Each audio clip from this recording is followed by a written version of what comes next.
Paranormal Punches is part of the Podbelly Network. Go to podbelly.com for more great podcasts. Hey, y'all. This is Frank the Bigfoot, and you're listening to the Paranormal Punchers.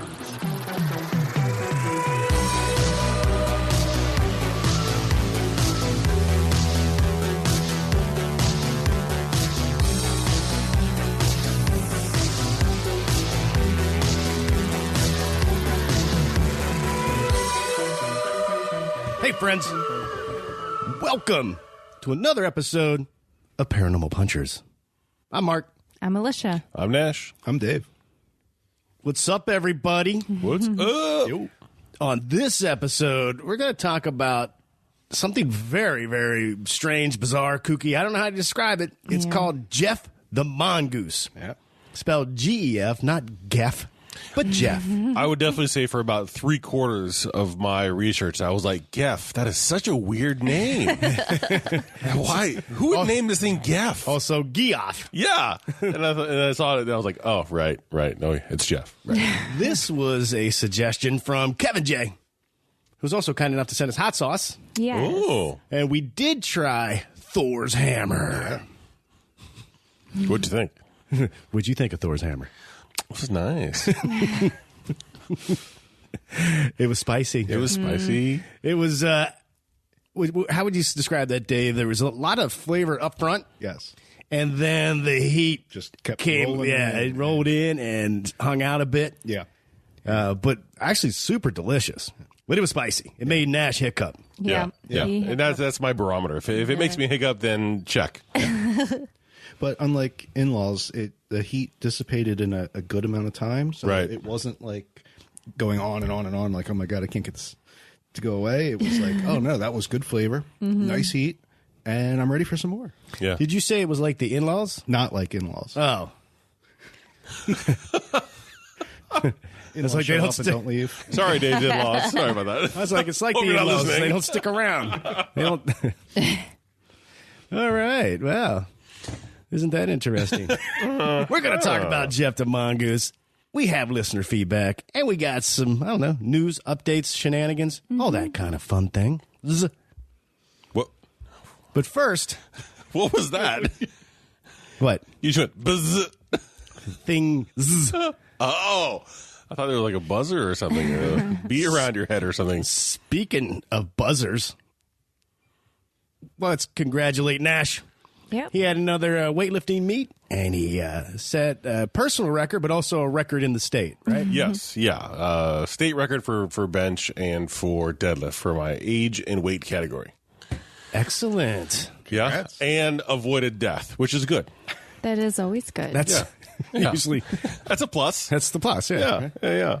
Well, congratulations, man. Thank you very much. That is awesome. When we do meet those ghosts, you can punch them. Yeah, that's right. That's right. I'm really like of the four of us, the newest member to the Paranormal Punchers, because you guys were the original crew. Mm-hmm. So I'm still in like a probationary period, the way I see it. So I need to really work up my punching ability. Oh, boy. So that's You make it sound like this whole thing with you working out is like I know. it's like an audition, you know? Yeah, it's part of the audition. Yeah, that's right. That's right. It's not at You're all. in a sling, right? Yeah, that's right. It wasn't red, right? right. You remember when you pounded 10 beers in a row that one night at Dave's? No. That was the audition. And, and you passed. Yeah. Out. All right. Gef the Mongoose. Yes. You heard it right. Gef the Mongoose. Lish, All right. take us to the wonderful world of Jeff's World. So, Gef the Talking Mongoose, also known as the Dalby Spook. In September 1931, the Irving family, which consisted of James, Margaret, and their 13-year-old daughter, Voirrey. I wasn't sure how to say that. Voirrey? Yeah, that works. Okay. Began hearing a persistent scratching, rustling, and animal-like noises behind the walls of their farmhouse located at Casham's Gap near the hamlet of Dalby on the Isle of Man. That was a long... It's a lot of... I know. Yeah, where do you... I know. Where do you live at? Yeah, I was going to say, can you imagine having to write a letter to somebody know. who lives there, you know? Writing that address. Yeah. It soon evolved into hissing and the sound of a crying baby and it didn't take long for a creature to introduce himself as Gef and tell them that he was a mongoose from India that was born in 1852. So like I said, they began hearing like scratching noises and rustling in the walls. James, he thought that they had rats in the walls, and he did everything that he could to drive it away. The strange noises just persisted over several days, and he set traps and poison, but nothing worked. He even tried to flush them out by growling like a dog. And to his surprise, it growled right back at him. Oh. The creature in the wall also mimicked the noises he was making. It would repeat what it heard from James, birds and various animals. It also would make a gurgling sound like a baby attempting to form its first words. Then it began to talk. The voice introduced itself as Gef. Oh, I'm an extra clever mongoose. He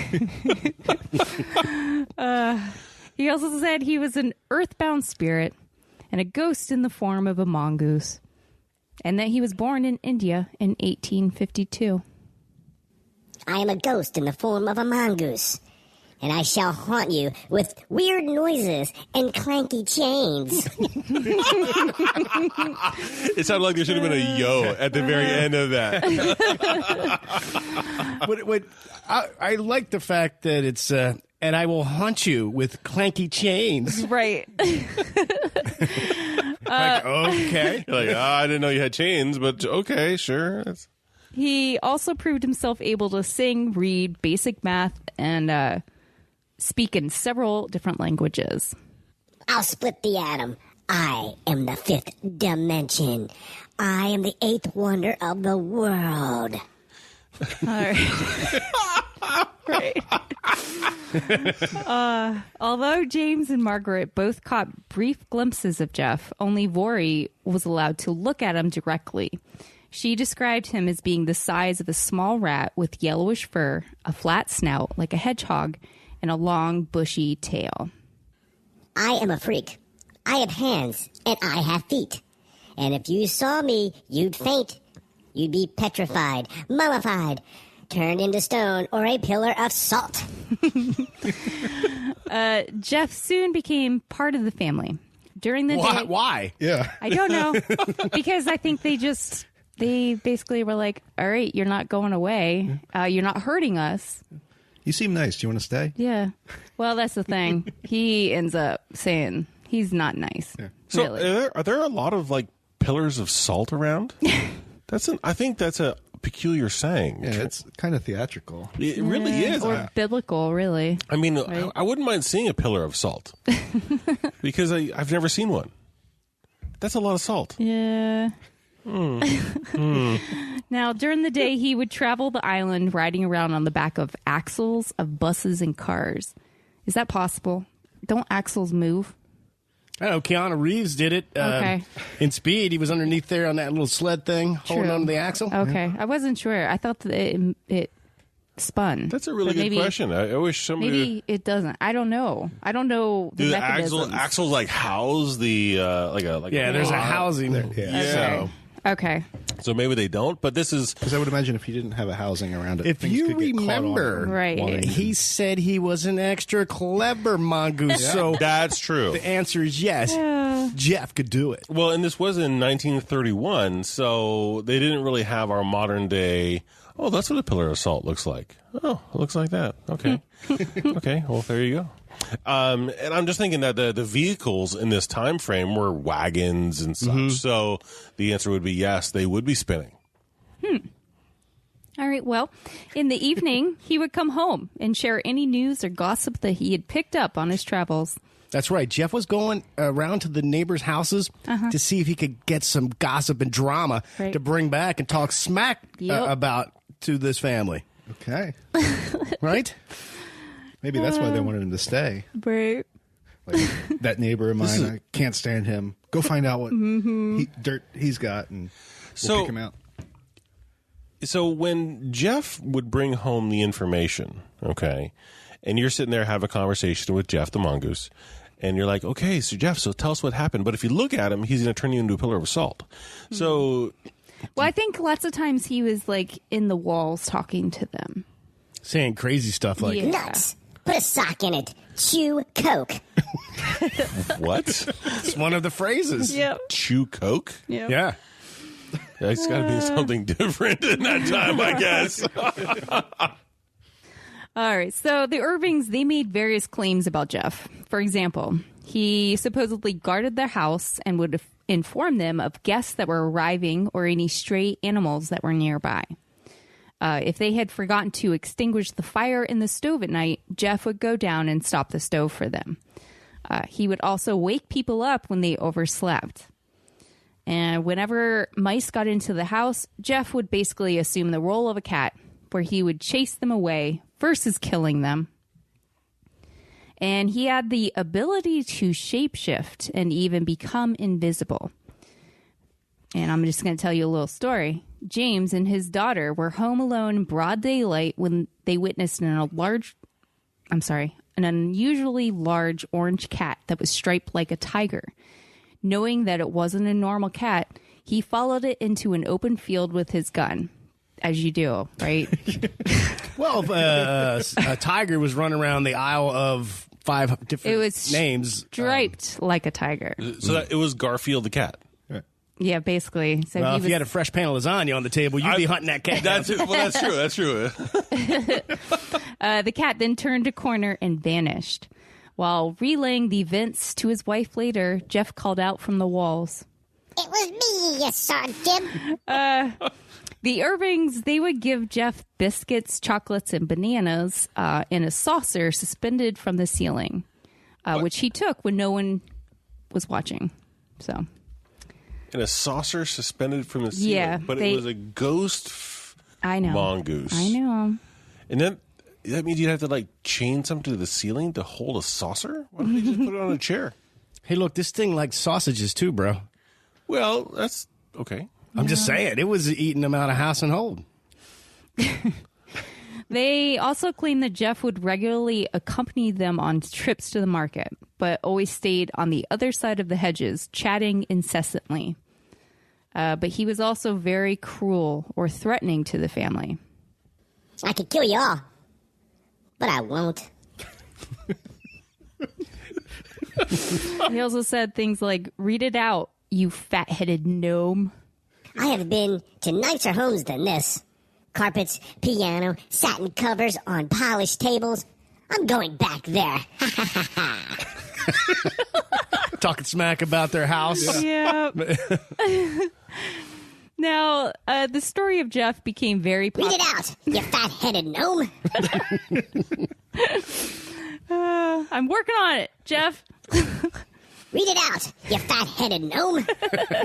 That needs to be a ringtone. Yeah. That has got to be a ringtone. That's perfect. Now, the story of Gef became very popular in the press, and many journalists tried to catch a glimpse of him. And there were several people that claimed to hear his voice, and 2 that claimed to have actually seen him. In July of 1935, Richard Lambert from The Listener and his friend, paranormal investigator Harry Price, went to investigate Gef at the Irving family farm. After all was said and done, they produced a book called The Haunting of Cashin's Gap, where they were very careful to not say that they believed the story, but they were trying to objectively report on it. Harry Price, he had Gef's paw prints and tooth marks evaluated by a natural history museum, and they could not match it to any animals known to man, but did say that the markings had not been made by a mongoose. Price also observed the Irvings in their home and found the walls to be doubled with considerable space between the stone and wood walls, which makes the whole house one great speaking tube, with walls like sounding boards. And then I have a quote from Harry Price. He said, "By speaking into one of the many apertures in the panels, it should be possible to convey the voice to various parts of the house."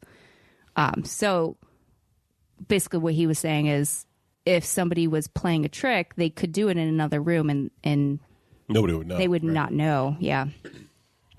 In the end, both were not impressed with the case of Gef, concluding that only the most credulous of individuals would be impressed with the evidence for Gef. Yeah. So with Harry Price, looking him up, some of the stuff that he's done, I was trying to get a read on what that actually meant, and some of his other cases that he undertook, he was really aggressive in like debunking this person as a fraud. There was a woman who was giving seances and was regurgitating ectoplasm, and he was basically like, no, you're a fraud. You're swallowing cheesecloth. So he actually had a group of men surround her. And as soon as the ectoplasm was supposed to come out, they were going to grab it and try to get that it was cheesecloth. But then, it was a whole big ordeal. It sounded really violent. But in other cases, he was actually proven to have been perpetuating fraud on his own. So he would get in on it on something. So I can't get a read on this of were they just being nice? Were they just trying to keep the story going? Were they? I can't get why they reacted the way. Or did they want to sell their book that they wrote about? Right. That's exactly what they wanted to do. Now, Nandor Fedor, he was a research officer for the International Institute for Psychical Research. I mean, that name's going to be an NPC in one of our Dungeons and Dragons adventures. Nandor Fedor. Nandor Fedor. He stayed at the farm for a week. He never heard or saw Gef. In the end, he did not believe that Gef was a deliberate deception, but rather a split-off part of James Irving's personality, which also means dissociative identity disorder or multiple personalities. So, very interesting. Hair samples that were claimed to be from Gef, which he then apparently plucked from the back of his back or whatever, they were found to be from the family's sheepdog. So, and if Gef didn't really let anybody near him, only the daughter could even look at him. True. How did they pluck a hair? I can't imagine that made him any less angry. Gef did it himself, apparently. Oh, okay. Yeah. He plucked it from his back. Because he's a clever mongoose. Of course. Well, and I keep going back and forth and saying, okay, well, this was a ghost mongoose. So, but then we're talking about physical evidence and plucking of hair. So that's what always kind of threw me in this one, was that there was a ghost coming through walls and speaking, and sounded like the best kind of family member, go out and get dirt on other people and bring us back and talk and hang out in the whole 9 yards. But then maybe not a ghost, maybe like a cryptid that had the ability to become invisible. Right. So the disembodied voice, you'd think it was a ghost, but nope. Right. It's just cryptid Gef. And he was, I already said he's a shape changer. So is it possible he plucked the hair and changed the hair into a dog's hair to throw off? Or just change into a dog and then pluck the hair and then change back. Yeah. Well, if you remember. Oh, I'm an extra clever mongoose. So he would have. That's true. Yeah. He was extra clever. So, could do anything. Oh, boy. It's funny because sometimes it sounds like he's a real jerk to the family. Right. But in the story I was reading, he would go out and murder rabbits, just strangle them with his bare hands, bring them back to the family for food. Wow. So, at times he would help. He'd bring information. He'd, sit up by the fire and talk to Gef and hang out. And sometimes he'd tell the family this. If you are kind to me, I will bring you good luck. If you are not, I shall kill all your poultry. I can get them wherever you put them. God. What? What, Gef? Our poultry? Yeah. Oh, boy. So, after the death of James in 1945, Margaret and Voirrey, they sold the farm at a loss because it had a reputation of being haunted, but also I don't think it was a very successful farm. I think they were very poor at that point. Well, it didn't sound like they did much farming. They were just talking to the mongoose in the wall. They were just talking to Gef. In 1946, Leslie Graham, he bought the farm. He claimed that he shot and killed Gef. And the body that was displayed was black and white and much larger. Right. Voirrey said she was certain it was not Gef. But didn't that Graham, he said there was neither ferret, stout, nor weasel. Mm-hmm. It just kind of looked like a bunch of different things. So again, that's shape-shifting. Right. Voirrey, she died in 2005 and claimed even until her death that Gef was not something that she had created. In 1970, journalist Walter McGraw, he tracked down Voirrey Irving, and persuaded her into an interview where Irving stated, and I have this, it's a very long quote, but I was shy. I still am. He, Gef, made me meet people I didn't want to meet. Then they said I was mental or a ventriloquist. Believe me, if I was that good, I would jolly well be making money from it now. Gef was very detrimental to my life. We were snubbed. The other children used to call me the spook. I had to leave the Isle of Man, and I hope that no one where I work now ever knows the story. Gef has even kept me from getting married. How could I ever tell a man's family about what happened? When McGraw asked whether or not Gef had really been a mongoose, Irving responded with the following. I don't know. I know he was a small animal about 9 inches to a foot long. I know he talked to us from the wainscoting. His voice was very high-pitched. He swore a lot. At first, he talked to me more than anyone. We carried on regular conversations. Yeah. I feel bad for her. I mean, yeah, I know. Now, I don't know if it was the paranormal investigators, but there was a theory that possibly a poltergeist brought on by Viola. What's her name? It's like Voilley, or no, I'm sorry, Voirrey. Voirrey? Okay. That's what I was going with. Because sometimes a poltergeist can be tied to a younger person going through some type of trauma or something. Right. So one of the theories was it was poltergeist. It wasn't a mongoose. Right. But she was doing it. Yeah. Right. Or if it was her father and he made it so lifelike for her that she thought it was real. Right. And whether it was an extension of his personality, multiple personalities, or if it was just him faking the whole thing. Or I do know that they thought it was her. Right. She was a ventriloquist or whatever. She had those abilities. So I don't know.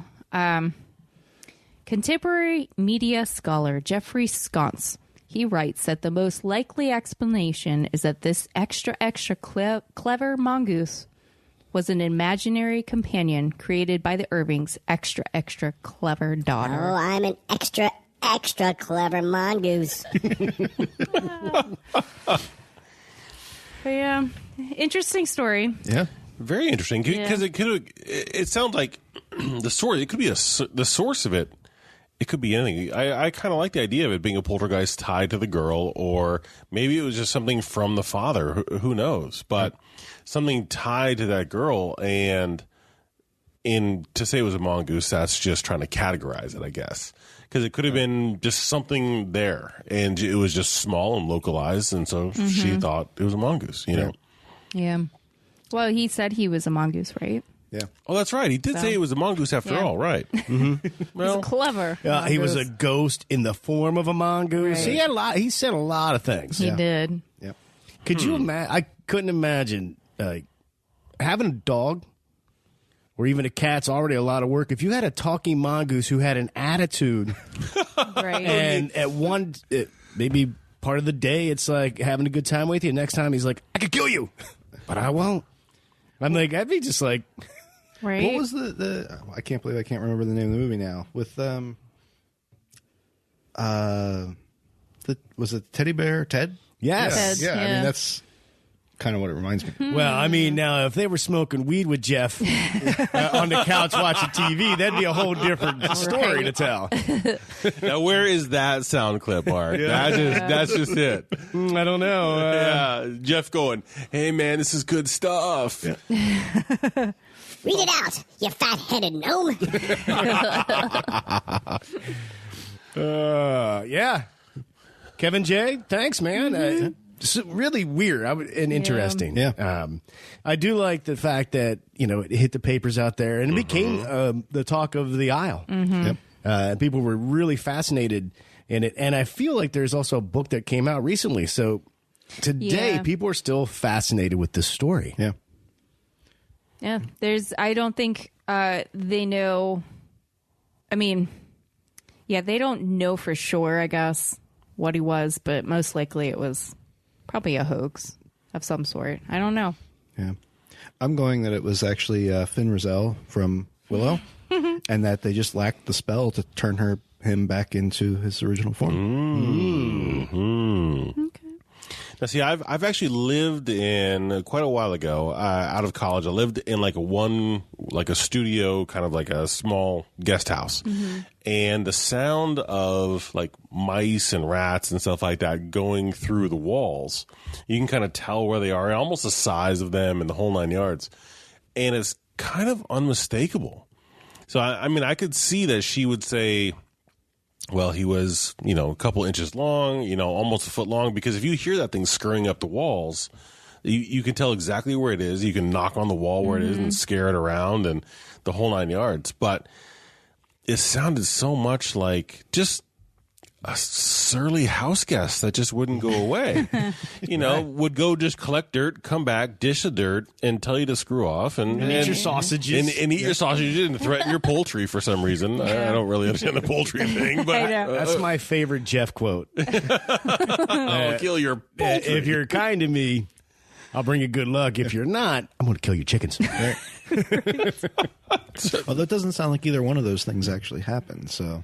No, it's like he was always threatening. Yeah, just like, hey.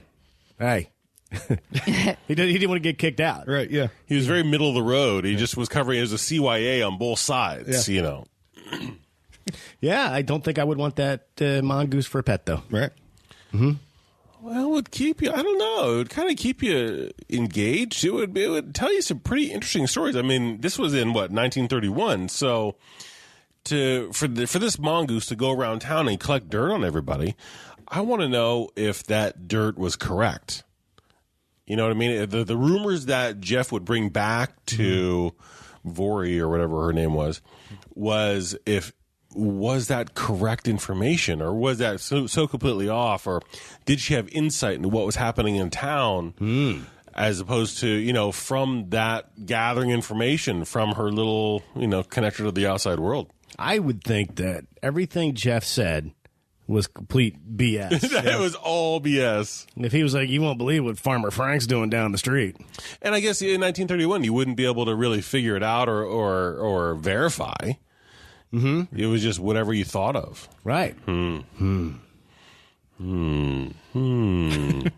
Okay. I'm just imagining, like, having one of my cats who could talk. No, I don't think it would be good. I think you're right. Yeah. It would be not... I don't know.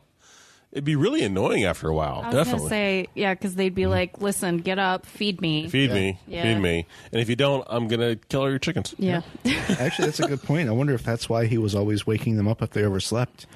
Right. He wanted breakfast time. Yeah, that's just it. But he was a ghost, but he wasn't a ghost. Right. If he's strangling rabbits, bringing them back for food.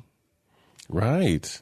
And leaving hair samples throughout the house. And strangling rabbits with little weasel-like paws would be difficult. Well, if he's a shapeshifter, he can make like full-on, like hands. raccoon hands. Raccoon hands, yeah. Yeah. Right.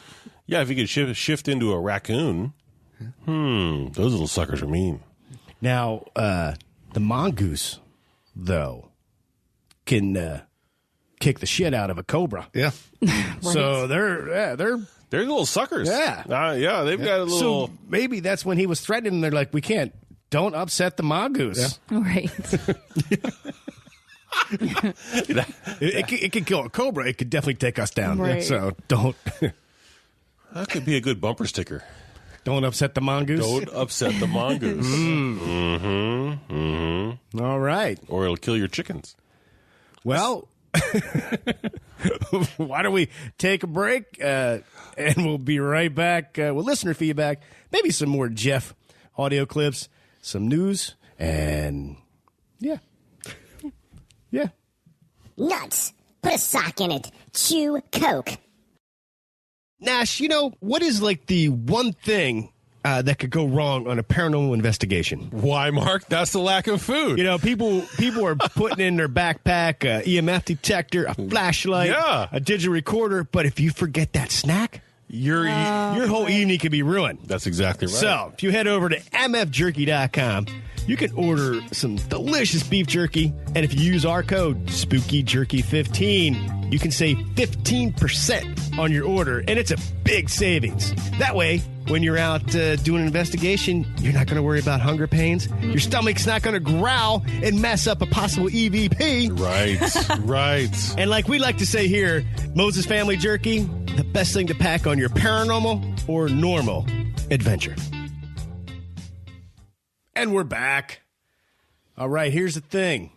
Dave and I went upstairs to get a fresh beer, and I asked his daughter if she would like a talking mongoose as a pet. Mm-hmm. We filled her in a couple details, and then her mom explained it would be like having your older sister, but in a furry animal. She said, no. I do not want a pet mongoose who talks. Oh, boy. And then Dave said, but it'll be nice to you, but if you're not nice to it, it'll kill your chickens.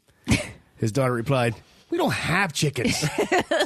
So I think she's okay with it then. Yeah. So if Gef would go out and he said he was strangling rabbits. yes. He was strangling rabbits. Yeah. So then how would he kill the chickens? Same way. Choke the... Oh, you... Ah, sucker!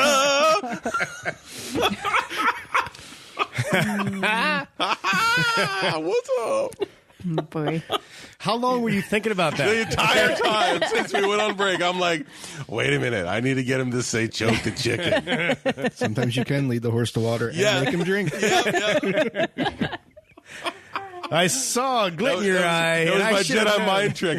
I was like, only one or two questions and I'll take you there. No. Don't. I don't want you to take me there. All right. Well, good job, Nash. My work here is done. Oh, boy. All right. Kevin J., thanks for suggesting that topic. Yep. Lish, thank you for putting up with my audio files of Gef. Oh, they were awesome. And why don't we jump into listener feedback? Unless, does anybody else have anything else to say about Jeffrey? No. I think it would be super fun to have like a puppet version of Gef for our puppet show. Yeah. Well, that's the only thing I was going to say is like, I don't think there's much more to say on the actual story, but sitting around drinking a beer, imagining what Gef would do in certain situations and like adding him into a script of some Right. supporting character in a movie, that seems like our style. We could go on for Right. Oh my hours. God. Oh yes. I actually could also imagine Gef as a,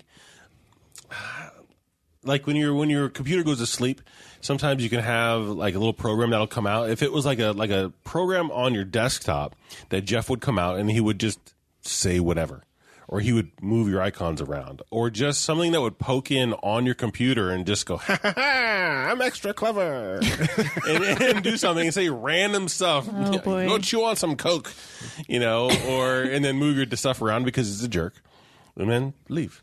I think that would be an awesome thing for a desktop. Okay. Yeah. And not to take this off the rails, but as you were saying that, all I was thinking is like this sort of, he reminds me of the cat from the White House. So the ghost cat of the White the House. ghost cat. Yeah. So like I could picture him in the whole, he's in the secret base helping out the presidents. And What if the ghost cat from the White House and Gef the Mongoose had a battle royale? right. Or what if they're the same thing that Gef just decided to, I guess this is the wrong time period. He would have, Yeah. I got my timelines mixed up, but yeah. Hey, Gef could be anywhere he wants. He's extra clever. Yeah. Okay. I'm thinking because what was our idea? Was it Lincoln and the ghost cat? It was Dimension- YOLO. That was the name YOLO. of the cat. YOLO. That's right. Yeah. And so Gef YOLO and Abe Lincoln. No, doesn't have quite the same. No, I think Gef actually would need his own comic. Yeah. He'd be the Yeah. star of the show. Yeah. Yeah. And we find out that in his world, rabbits are actually evil. So he's got to go around strangling the crap out of them to protect the humans that he loves so much. Sometimes. Not all the time does he like his humans. Sometimes. If you're on his good side. Yeah. I think that'd be great. Probably not. All right. Now we're officially jumping into listener feedback. We got a 5-star from Liza. The PP team is fantastic. You guys rock. Keep having fun. I'm rethinking about making brats this weekend. Stay well. Liza from SoCal. I can go for some brats. And I'm sure she... Non-human, of course. Right. But That's why she's rethinking... Right. Yeah. Okay. Well, here, this is what Kevin J sent. Kevin J, what's up, man? Hey, guys. I hope everyone is well. I was browsing some podcasts to listen to at work and ran across a whole lot of paranormal topics I thought you guys could tackle. As far as I know, you guys haven't really covered any of these, but if you have, go ahead and cross off the list. The list is, but not limited to, Tulpas, Charles Hall and his encounter with the Tall Whites, That sounds interesting. the Nephilim, Gef the Mongoose, which we just did, the Black Knight Satellite, Nibiru, Nibiru. He threw that in just to see if I'd say it. Nibiru? Yeah. Ken Webster's story detailed in the book The Vertical Plane, The Men in Black, not the fantastic Will Smith and Tommy Lee Jones movie, and The Bell Witch. Okay. And we did do The Bell Witch. And he said, unrelated to the main show, it would be cool if we kept dead scripts going. Thank you. Anyway, have a good one, guys, and keep up the good work. Thank you, Kevin J. Appreciate we have a new list. It's everything you put on your list. Well, coincidentally, it's identical to what we'll you probably just said. tackle most of those. Yeah.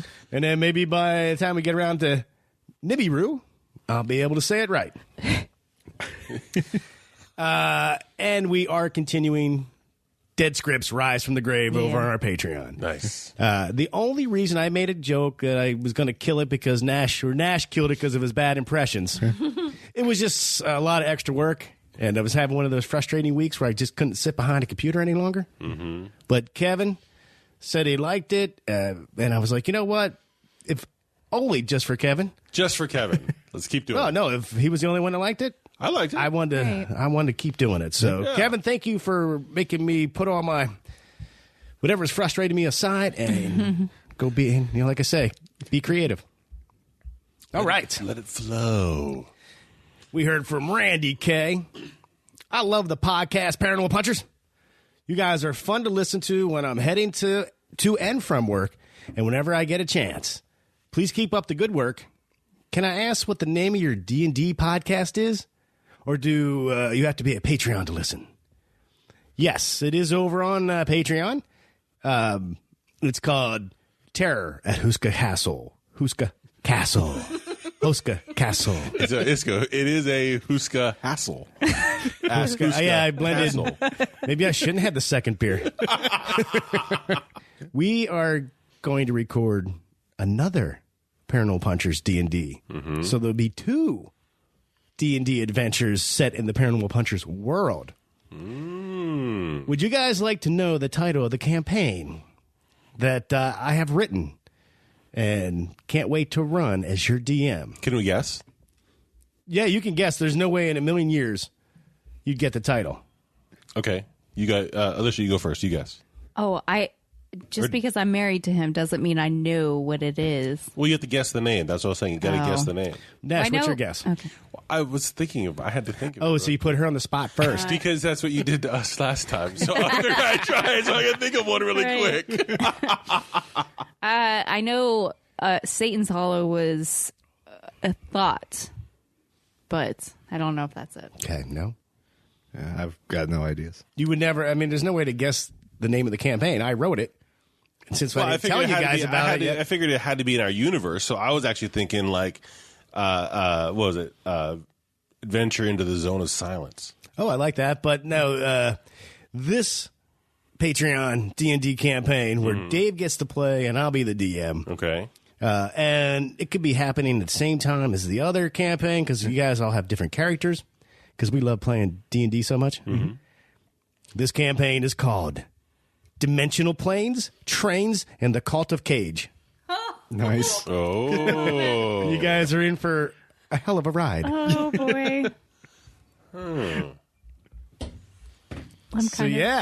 I'm intrigued. I'm very excited. So there's pudding skin in the game. That's what I like to hear. It's pervasive. Right on for the win. Or the loss. Depends on what decisions Depends you on make. your perspective or what side of the pudding skin you're on. Or the roll of the dice. That's right. Which hopes, or I hope it'll be a lot better than some of the rolls we had in the last episode of Terror. Oh, boy. Because we just could not roll. Yeah, we could not roll. That battle took forever. We heard from Will. Hey, guys, I just wanted to say thanks again for the advice on making the podcast, and I thought I'd update you all on it. We did our first episode on February 13th, and we used the app called Anchor. Not sponsoring our show, so I shouldn't have mentioned it. Currently, it's on Spotify and Pocket Cast, but they're going to get it up everywhere else.